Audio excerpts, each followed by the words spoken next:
এখানে আল্লাহ তাআলার কত নিদর্শন, সৃষ্টির আশরাফুল মাখলুকাতের জন্য কত কিছু আল্লাহ তাআলা নিদর্শন তৈরি করে দিয়ে গেছে। দেখেন এই গাছ, আমার দেখা মতো এখনো পানি আমি দেখি নাই। এই গাছগুলো এই পানি ছাড়া কিভাবে এত শত শত দিন শত শত মাস টিকে আছে, আমি মানে সুবহানাল্লাহ, আল্লাহ তাআলার মানে নিয়ামতগুলো অস্বীকার করার কিছু নাই। তার জ্বলন্ত উদাহরণ হচ্ছে যে এই গাছগুলো দেখেন, পাথরের ভিতরে গাছ। আল্লাহ সুবহানাল্লাহ, আল্লাহ সুবহানাল্লাহ।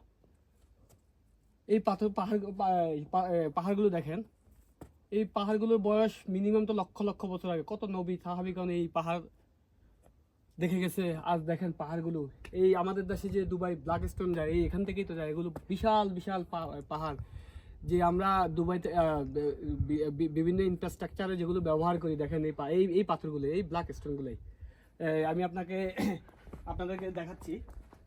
এই দেখেন, ভিডিওতে দেখেন পুরা অরিজিনাল, যে আমাদের দেশে এক সিএফটি পাথরের দাম 200 টাকা 220 টাকা। এই ব্ল্যাক স্টোন, এই সেই দুবাই ব্ল্যাক স্টোন। এখানে হাজার হাজার লক্ষ লক্ষ ট্রিলিয়ন টন পাথর এই জায়গায় আল্লাহ তাআলা মজুত করে রাখছে। এটা হচ্ছে যে সংযুক্ত আরব আমিরাতে রাসুল কারিমাতে অবস্থিত। এই পাহাড়টার নাম কি, যে জাবেল জাইজ বলে এটাকে। মানে এখানে প্রায় আপনার রেডিয়াস কি বলে যে সমুদ্র পৃষ্ঠতল থেকে প্রায় 2 কিলোমিটার উপরে অবস্থিত এই পাহাড়টা। আল্লাহ সুবহানাল্লাহ, আল্লাহ সুবহানাল্লাহ। এবার আপনি কিছু বলেন।